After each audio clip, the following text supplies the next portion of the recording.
Good evening, family. My name is Nicole McGruder, and I am the Executive Director of Community Hero Action Group. We are a nonpartisan organization that's dedicated to the education and mobilization of the Black community in areas of voting, civic engagement, and bringing awareness to important issues that are germane to the Black community. And we do so through convening forums like this, community events, and direct community engagement initiatives. I would like to welcome you to tonight's forum, 5 Reasons You Should Care About Judicial Gerrymandering. And I do want to extend a special thank you to all of the leaders of the Black community who have agreed to partner on this forum and to take this important information back to their respective groups. Specifically, the Norristown NAACP, the Cheltenham area branch NAACP, G.R.O.W.N, community pioneer and activist Linda Fields, and the Williamsport NAACP, and also the Pottstown NAACP. And if any of today's leaders who are on would like to say a few words, feel free to unmute yourselves, introduce yourself, and you can say a little bit about your organization. So we'll go ahead and start with Mr. Graham. Oh, well, I'm just going to say a couple of, first of all, Nicole, thank you for organizing this and putting this forum together. The Cheltenham branch NAACP thinks that this is such an important issue to be discussed, and especially with the community of African Americans, because we are really not that familiar with gerrymandering, and especially judicial gerrymandering. So I just want to applaud you for putting this together and thank you for having us, but we are looking forward to making sure that this messaging gets out. And thank you to Ms. Kenner for all of the hard work that you have been doing statewide. So just thank you. Thanks, Eddie. Donnell, did you want to say a couple of words before we get started? Sure, thank you, Nicole. Thank you for this opportunity. For those that I don't know, my name is Donnell Drink, and I'm a co-founder of G.R.O.W.N. And G.R.O.W.N is an acronym for Gaining Respect Over Our Worst Nights. And this subject is extremely important to me personally, as well as my membership, because we're a justice impact led organization. Me and my co-founder served a combined 52 years of incarceration time. So when we talk about prison gerrymandering, it affects us personally, as we are still on account in some institution somewhere and not in our home city. I'd like to thank you for this opportunity, and I look forward to working with everybody. Thank you, Nicole. Mm-hmm. Thanks, Donnell. Angelique. I just want to say thank you, Nicole. I am also, I should disclose, a member of Community Hero. So on behalf of them, I want to thank everyone that's here tonight.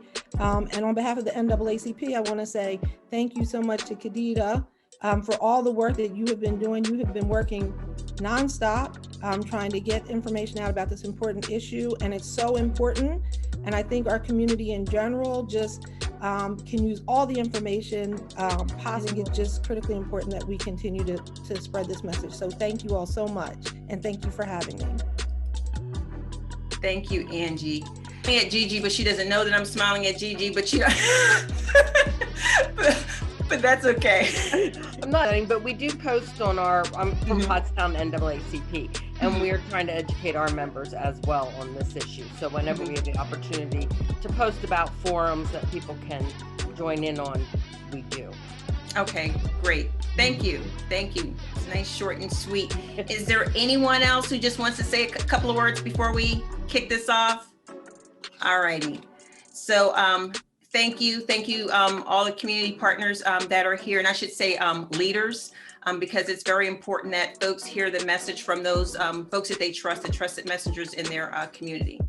So we are pleased to have Khadija Kenner here tonight.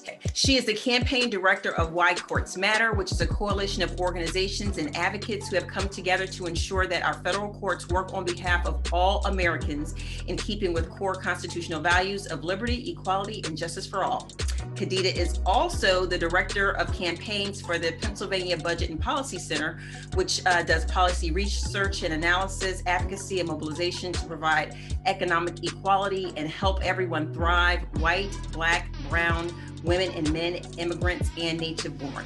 And basically, she's just an all-around accomplished, phenomenal leader, and not just in the Black community, but period. So we are very honored to have her here today. Khadija will unpack House Bill 38 and explain why it's of vital importance to our community, and also to be aware of its potential impact on the Black community and the Commonwealth as a whole. She'll answer any questions that you may have about the bill and how you and your organization can take action at the end of her presentation. So again, I thank you all for attending, and Khadija, I will hand this over to you. Thank you so much, Nicole. Thank you for the invitation. Good to see friendly faces here. I even have two of my colleagues from the Pennsylvania Budget and Policy Center joining today. We can't get enough of this. All right, so let's get started here. I have a PowerPoint presentation for you, but I don't like to really rely on that so much because I like to turn that off and look at you and have a conversation. And you always know how I'm feeling based on my facial expressions. So I like to see your facial expressions as well.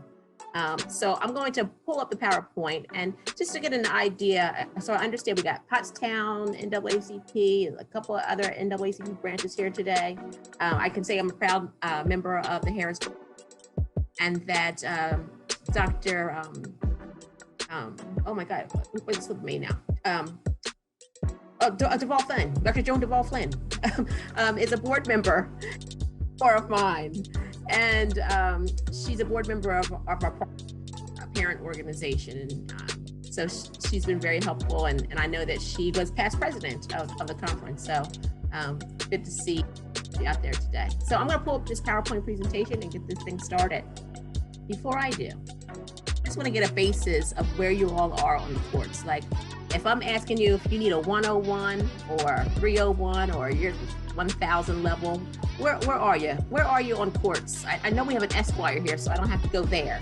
But who needs the 101 tonight? Anybody need a 101? And no shame and no judgment. Anyone need the 101? Are we like around the 301 level tonight?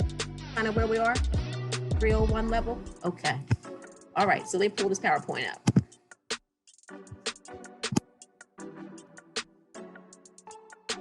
Right, I can't see you, so hopefully this looks okay. And here we go.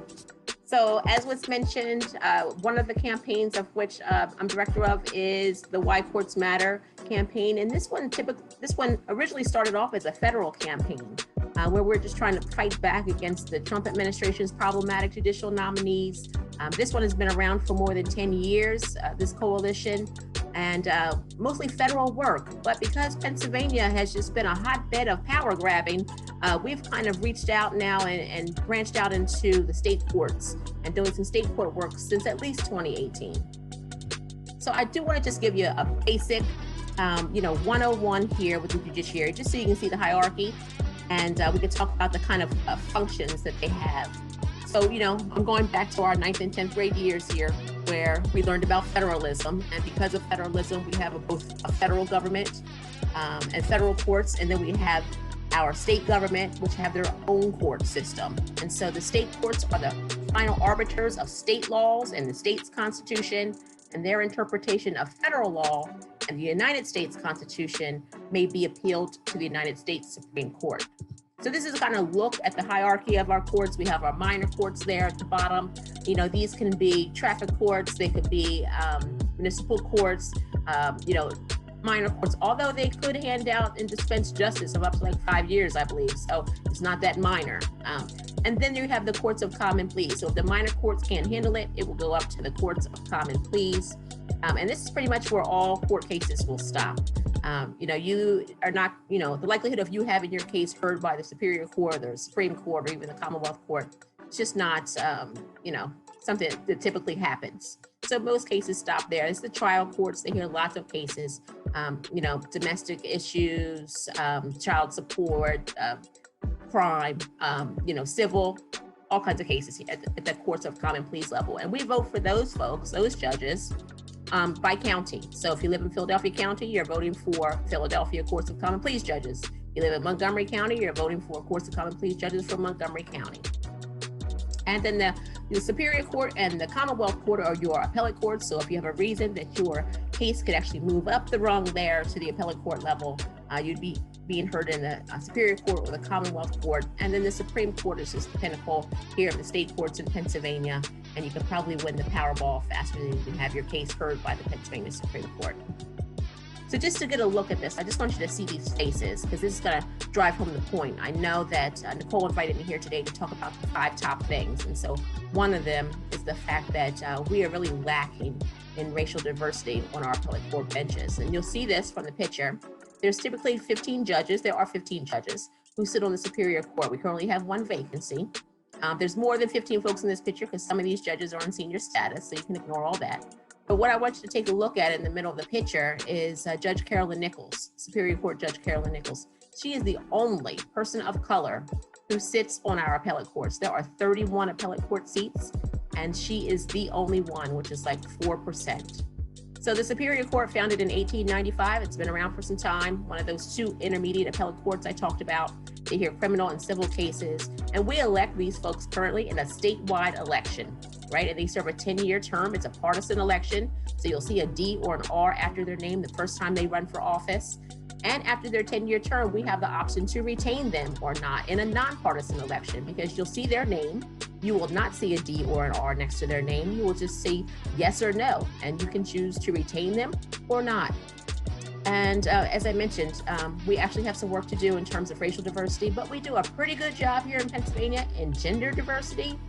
We elect a lot of women to our state courts. We don't do a good job on our federal courts, but we do a great job of electing women here on our state courts. So just to give you some kind of example of the cases that are heard, this is one that came out of the Superior Court.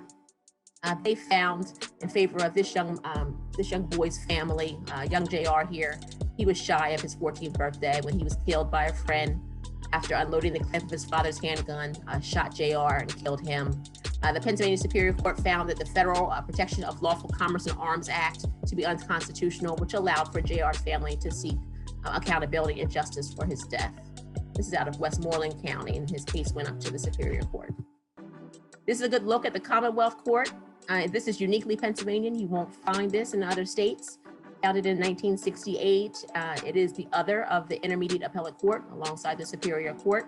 Again, we elect these folks in statewide elections for 10-year terms. It's a partisan election. There are currently 7 Republicans and 2 Democrats. There are 9 judges who sit on this bench. And you can see here more women than men on these benches. And they hear cases only of state government and government agency.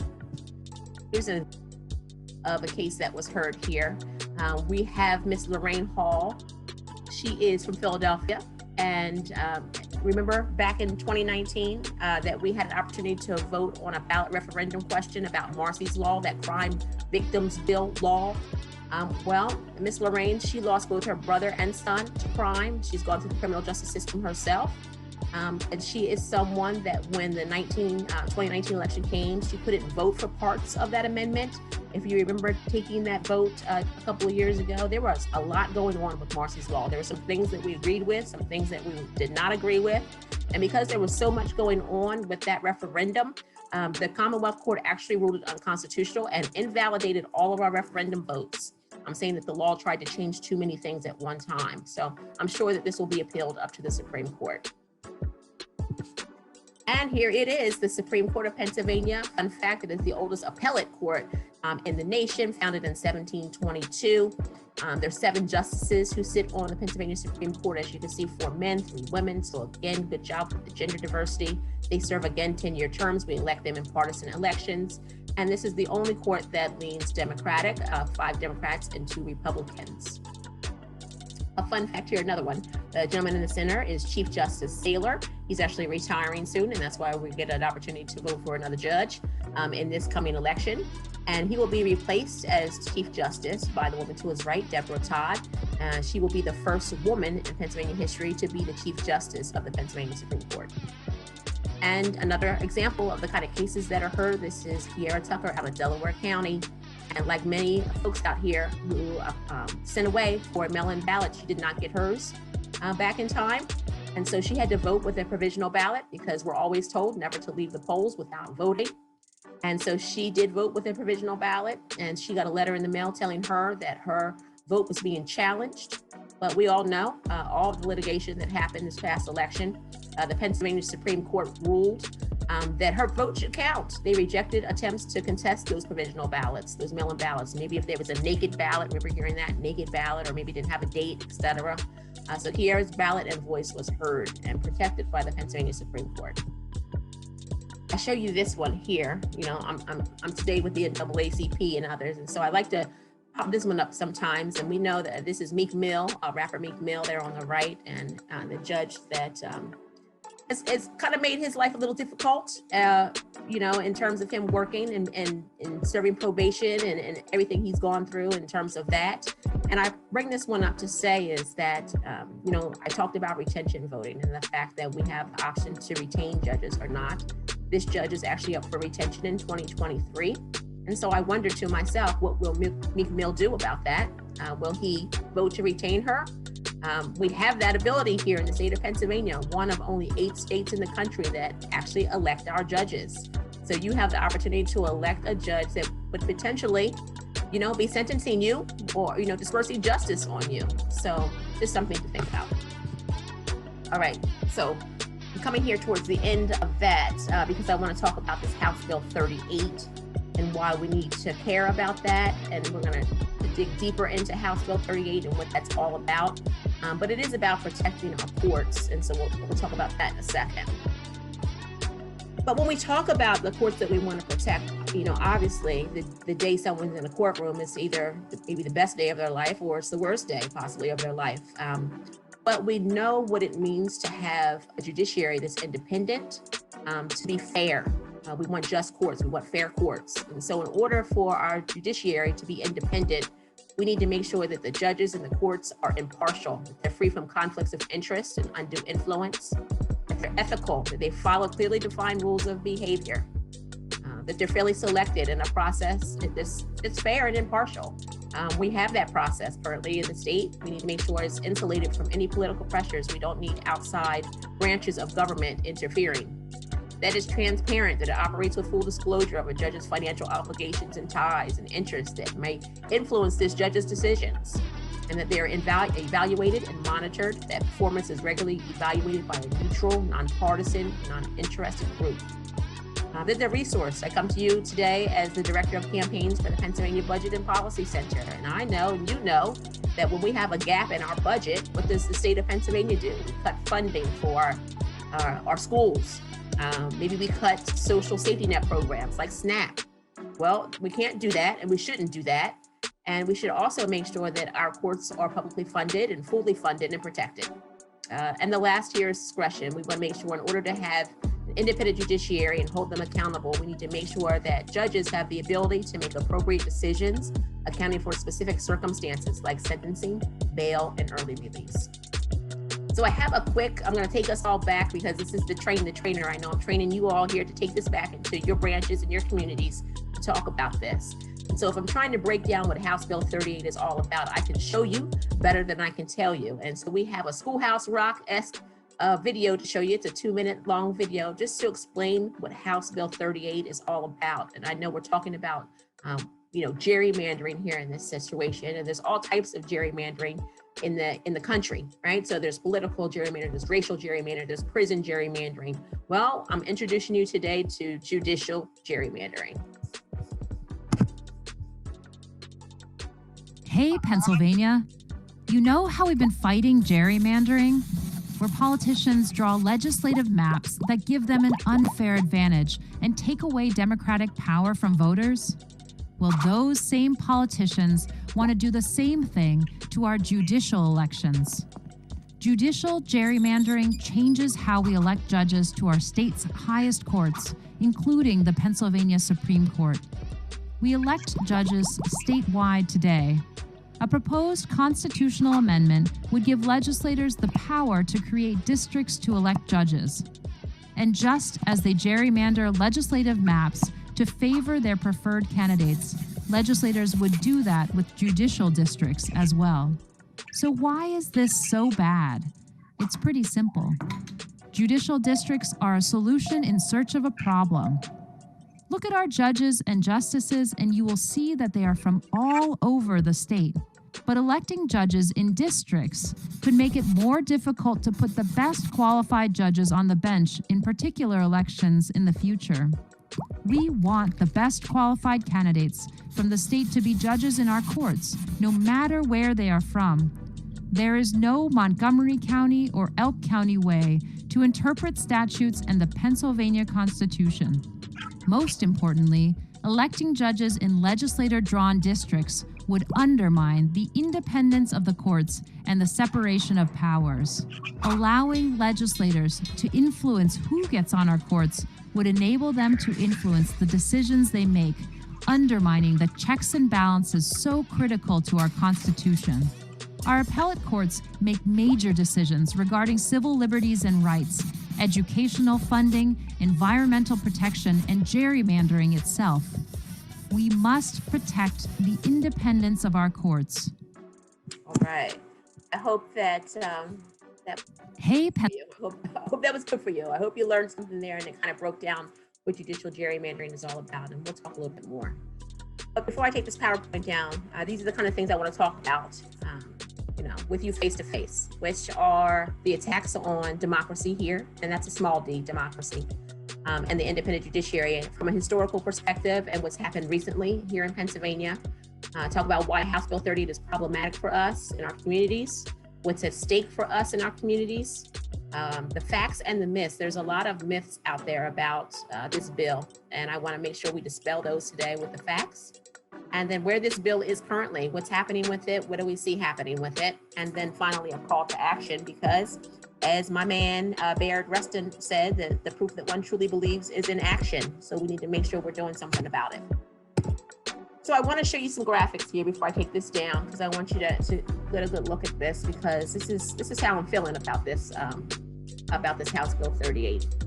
I don't know, this is from the 50s here. This is billboards that went up along highways, wanted to impeach Chief Justice Earl Warren of our United States Supreme Court because his court was overturning lots of Jim Crow, and that did not make some folks happy.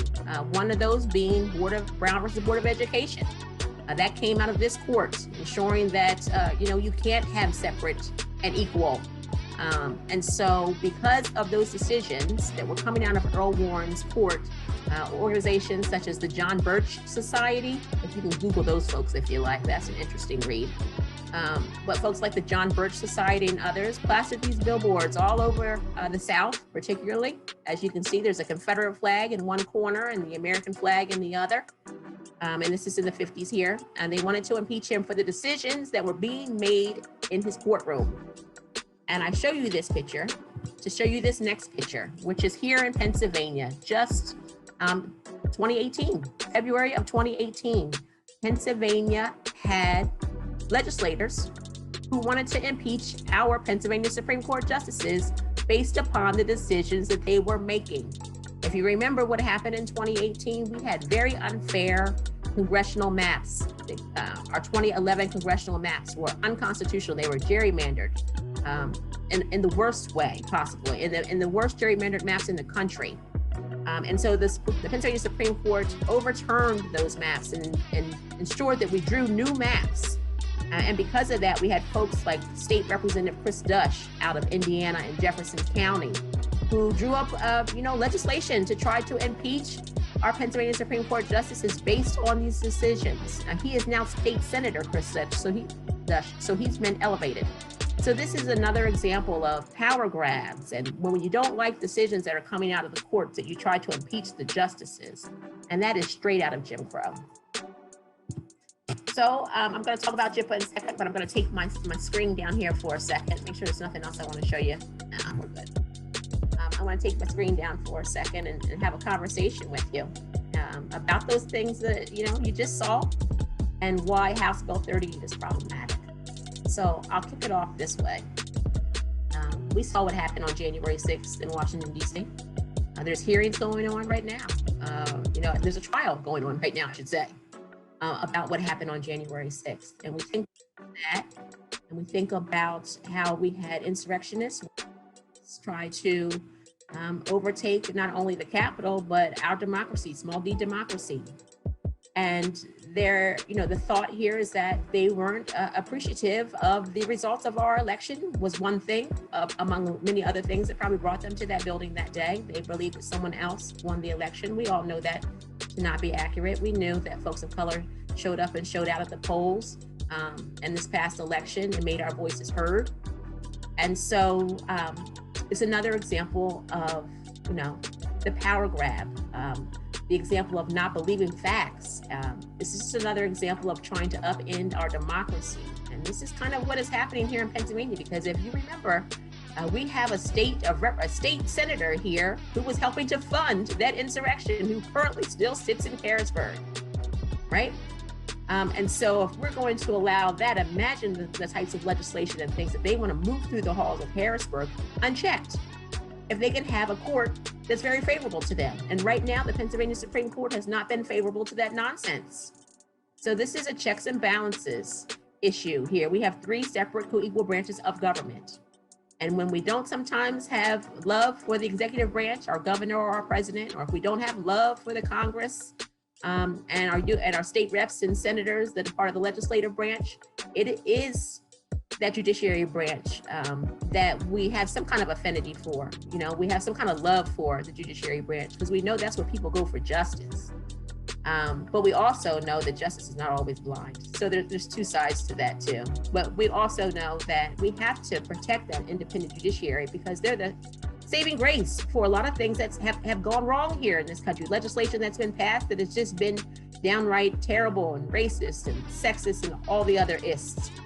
It's been the courts that have overturned those things. So, you can look behind me here and I've got my gavel up here and I've got my Stop Kavanaugh signs in the background and I got the pictures of my 3 arrests trying to stop bad, problematic nominees from reaching the federal benches. So, this is just something that we have to do. We have to defend our judiciary because it's been our saving grace. It made us 3/5 and then took, it made us a whole. And so there's that affinity, that love that we have for the justice system, even though we know it's not blind and perfect. So I talk about that because House Bill 38 wants to change the way in which we elect our appellate court judges based upon one man's emotional outburst. And that would be State Representative Russ Diamond out of Lebanon County, who refuses to wear a mask. And started off House Bill 38 saying that this is going to bring diversity to the bench, but he didn't clarify what kind of diversity he meant initially. He's now had to walk that back a little bit. He wants this to bring regional diversity to the bench. He feels as though there's too many folks in Philly and Pittsburgh sitting on the bench, and he wants to make sure that all those folks in the center of the state, that T area, have a shot at sitting on the Pennsylvania Supreme Court. And so I'm here to tell you, you saw that little explainer video. Our judges on the Supreme Court, Pennsylvania Supreme Court, come from all over the state, if they were even born in the state, or if they were even born in this country. So we have our Supreme Court with folks that, yes, on our Supreme Court, it's heavily Pittsburgh and Philly. But it is the final arbiter. And most folks, when you're graduating from college or, you have aspirations of becoming a Supreme Court justice, you're probably going to live in those bigger urban centers because you practice law in those areas or you were a common pleas court judge in those areas. And so you have the experience to make the Supreme Court. So to say that we have to have a judge out of Potter County or Forest County just because they're out of Forest County should tell us that that's an issue. We want the best qualified judge on the bench, not one just because they're from Forest County. And also, geography is not a protected class like race and gender is. So, there's just no good reason for us to change the way in which we currently elect our appellate court judges. You should also know that 22% of all Pennsylvanians live in Philadelphia and Pittsburgh. It's where most of Pennsylvanians live. And 30% of our appellate court judges, those 3 courts, are from Philadelphia and Pittsburgh. So that's not bad parity, right? It's not an oversampling of judges coming out of that area, sitting on our appellate courts. It's the Supreme Court that Russ and others have a problem with because of the decisions that have come out of that courtroom. And as you saw from the numbers I showed you, it's the only court that swings, towards the left. The other is a 7-7 split, and the other is fully in control by Republicans. So they're going to make those courts collateral damage because we're going to have to break those up too by districts and vote for them. And not only is it the other courts that'll be collateral damage, it's us. They're trying to disenfranchise us. Currently, we can vote for all 31 of those appellate court judges. If Russ Diamond gets his way, we only get to vote for 3. 1 on the Supreme, 1 on Superior, and 1 on the Commonwealth. And if we're going to continue to elect our judges here in the state of Pennsylvania, if we're not going to have merit selection where the governor decides who the judge is or a commission decides who our judges are, if we're allowed to vote for judges here right now, I want to vote for all 31. Not the 3 that Russ Diamond tells me in the maps that he's going to draw to determine where these judges live or disperse justice from. And if I'm someone who, had a case in Philly or in Pittsburgh, and I'm trying to appeal my case and take it up to the Superior Court because I'm trying to get out of Forest County, right? I want to see a judge who might possibly look like me and have some perspective that I care about. I don't want to have judges come from Potter and Beaver and all these counties that, if we're being completely honest with ourselves, there's a large faction of Klan that lives in the center of Pennsylvania, right? We already know these facts. If I'm someone out of Philly and Pittsburgh, I want to have a judge to disperse justice on me that understands my plight. And appellate court judges are not beholden to us as constituents. They're only beholden to the Constitution and the law. That's the other thing. When we talk about we want to see some diversity on the bench, and in terms of geography, you get that at the common pleas level. You want to know that you attend Sunday services with a judge, or you belong to the same fraternity. Okay, well, you'll get that at the common pleas level. You get to know those folks. But these appellate court judges are not beholden to you. They don't need to have your regional flavor. They just need to make sure they're dispensing justice properly and following the Constitution and the law. So that's kind of some of the big takeaways that I want to present to you tonight. What's problematic about House Bill 38. And I know Nicole said, what are the 5? So I'm gonna run it down. What we talked about. We talked about this being a power grab. This is an emotional bill. It's poorly written. This bill, super poorly written, because it came out of Russ Diamond's emotions to try to fight back against a court that he sees is unjust. And so the bill has no legislative companion that makes any sense. We don't know how they're going to, draw up these lines. We don't know what happens to the judges who currently sit on the benches. Do the judges who live in Dauphin County, the 3 of them from the appellate courts in Dauphin County, do they need to move to another county to continue on? How does that work for retention voting? When does this take effect? All of this is just not in this bill because the bill is poorly written. The power grab, the bill is poorly written. Our courts, our judges our appellate court judges are not beholden to us as constituents. There's no geography, that's not a thing.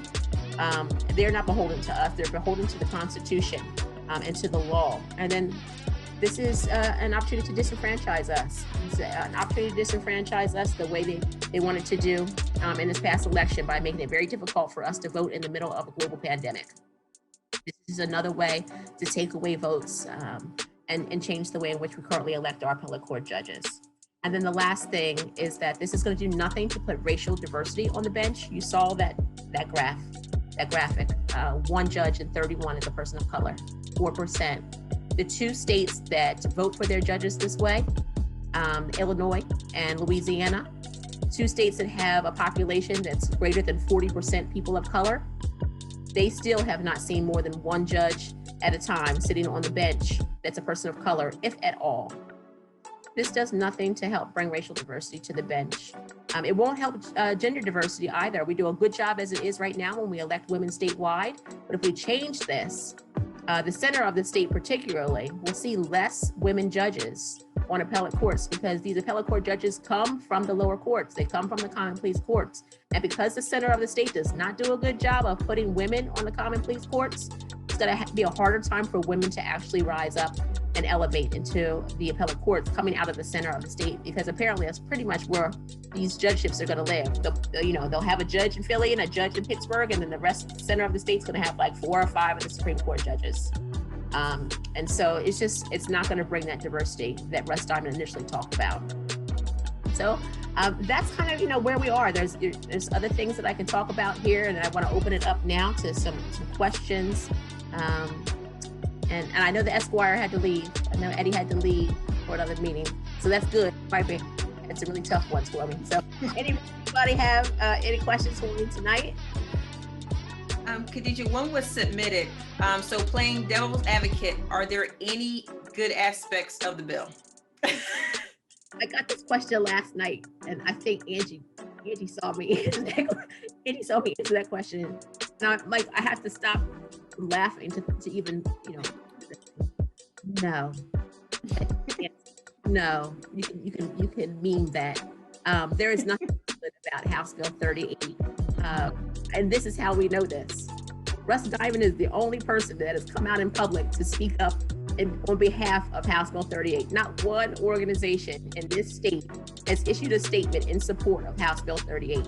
Yet, the other JIPA logo I showed you earlier, Judicial Independence Project of Pennsylvania, it's a table of more than 125 organizations, all on record as saying that this is a problematic bill. And we're folks that always agree on all the issues, but we formed to fight back against House Bill 38 only. And we're organizations that, maybe some of us want merit selection and some of us don't. Like the ACLU doesn't, but Pennsylvanians for Modern Courts do. Maybe some of us belong to unions. Maybe some of us belong to environmental groups. And so we differ on some environmental topics. Maybe some of us are pro women's equality, and maybe some of us maybe not so much. But I can tell you that when it relates to House Bill 38, we all have come together to throw down to stop that thing from seeing the ballot. And we've done a great job doing that to this point.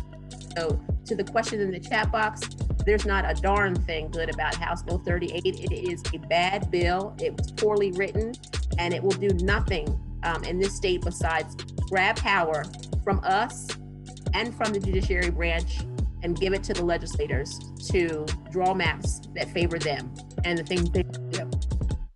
That's the answer to that one. That's the short answer. Is a no. Thank you very much. Yes, I think we got that one loud and clear. Have another one for you. If I'm not a part of an organization, what can I do to help bring awareness to this, or what actions can I take?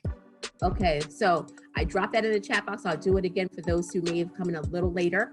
But we have a call to action tool in which you can reach out to your legislators, your state rep, your state senator, and tell them to vote no on House Bill 38. And because of advocates like you who have made those phone calls, that's why we're kind of celebrating right now that it's not going to be on the May ballot. We will not see this on the May ballot. We could see this on the November ballot if they are to pass this out of the House and the Senate by the end of July. So please reach out to your legislators. Now, if you have a legislator who's good on this issue and you already know they're going to vote no on this, I say still reach out to them and thank them for their no vote, because we don't do that often, right? We like some positive reinforcement every once in a while. It's always a good thing. Also, they could be getting phone calls into their offices from Russ's friends saying that they're in support of House Bill 38. So if you have a senator who's getting 5 phone calls in favor, but no phone calls against, the senators have to listen and the representatives have to listen to their constituents. So it is important to call into those offices. And if you don't want to do that, or if you want to do that and something else, reach out to your family, your cousins, uncles and aunts, friends who live in the T of the state.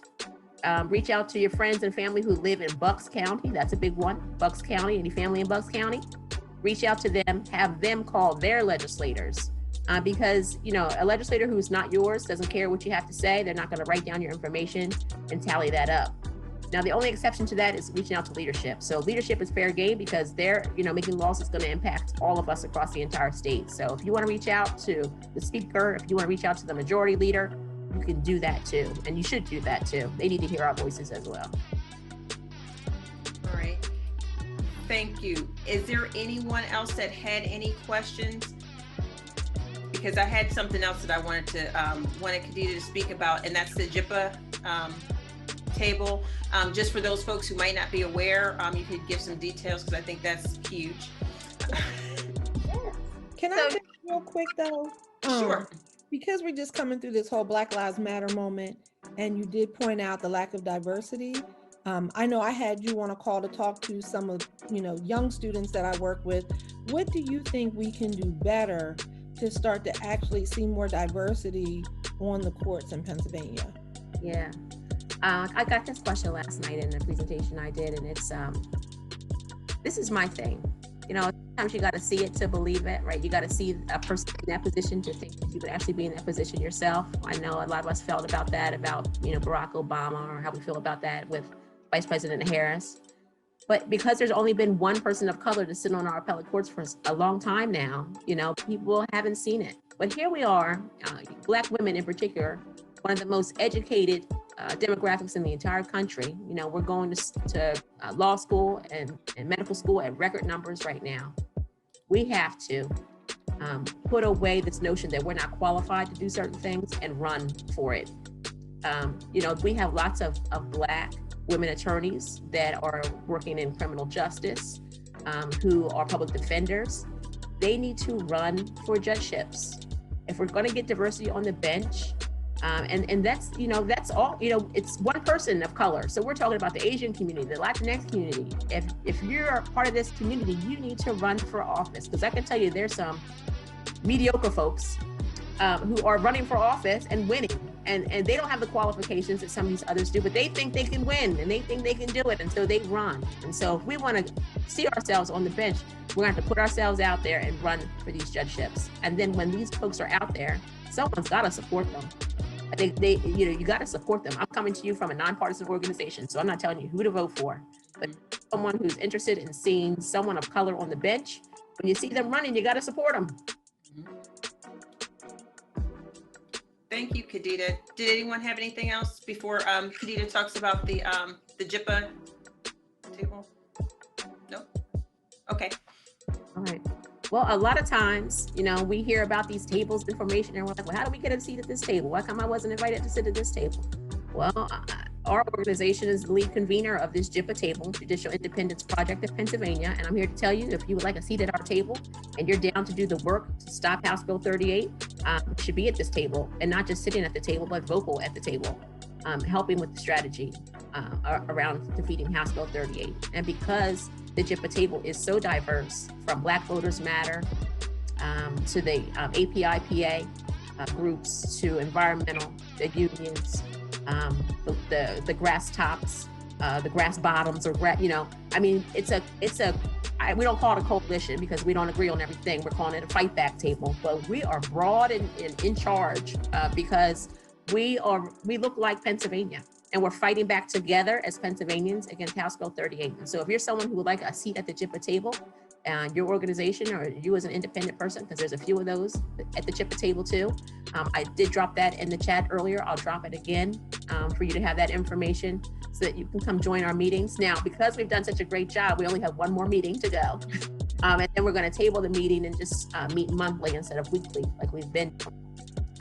But if you're interested in joining the JIPA table, send me an email so that I can get you out an invitation to be at that table to fight back. And I'll put my email address in the chat box. But yeah, it's we've come together. Common Cause, Pennsylvanians for Modern Courts, and Pennsylvania Budget and Policy Center, Why Courts Matter, are the lead conveners of JIPA. And then there's more than 125 other organizations that are also part of the JIPA table. Okay, thank you. Does anyone have any other questions for Khadija before we close out? Yes, if I can.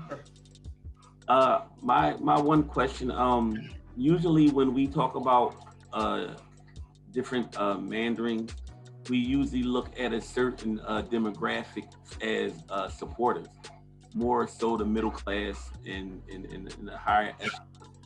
What are your efforts in reaching the directly impacted and their family members? Because while we are the trainer concept, we understand that we mobilized a lot of ex-felons past election, and then voters blocked. So I was wondering, what are your efforts to engage that demographic? So say it for you specifically, what demographic? The formerly incarcerated and their direct supporters, their family members. Yeah, so we have a couple folks at the table that are part of that community that do work around that. APA out of Pittsburgh. We also have, oh my goodness, now I can't remember the name of the group. He used to work for the ACLU, but they have an organization that does work for returning citizens and to make sure that their voices are heard. So there's at least 2 organizations that sit at the JIPA table that represent the formerly incarcerated. And then, you know, I like to talk. I did a talk not so long ago with W.T.P-PA. I don't know if you know of that organization, One Pennsylvania. They do a lot of work around this as well. And I was talking to a gentleman formerly incarcerated, and we talked about prison gerrymandering and the impact of prison gerrymandering, and the fact that if you're someone up in Forest County, right, and now you're like leading the population up there in terms of the power that Black folks who are incarcerated are giving to the white community who lives in Forest County based upon the prison gerrymandering there. And you think about the fact that if I'm up there in Forest County and I know that I'm about to have an appeal, I'm about to appeal my case, I want a favorable judge. I would think I would want a favorable judge. I don't think I'd want a judge coming out of Jefferson or Indiana County. If I was convicted by a judge in Philadelphia, I want to see a panel of judges from that area. Maybe I don't want to see a judge from Center County, from McKean County, to try to disperse justice on me. That was the conversation I had with a gentleman just the other day. So you know, to your question there, Donnell, you're represented at the JIPA table. We're always helpful. We're always looking to have more. So if you're interested in joining the JIPA table, I'm going to drop my email down below. Feel free to join in the conversation, so we can talk to folks about that. But I would love to, you know your point on this, Donnell. You know, what you see as what's important for us to protect the way that the courts currently are. Which you think is important. You know, anything for me on that? Because I would love to be able to speak more about this in other communities when I'm doing these presentations. You mean overall? No, well, specifically for those who are formerly incarcerated. What do you think would inspire someone who's formerly incarcerated to advocate back on House Bill 38? Things that I talked about today, you know, what kind of sparked you? I think that one of the things that I think initially that sparks me, and I'm once again, I'm going off of personal information and knowledge of this issue, is the fact that a lot of the bench will be filled with people from districts where a lot of the prisons are. Their mentality is like in line and lockstep with a lot of the prison guards. And that is their cash cow, so to speak, that maintains their communities. So I think that whether they're biased intentionally or not, that leads to their decisions in a lot of their voting.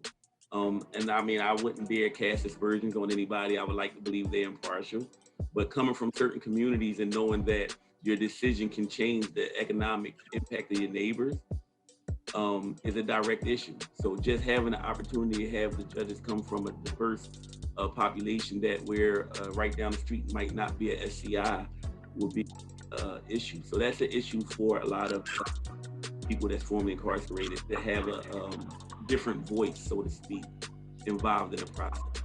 And as we know it's not always drawing down the racial lines.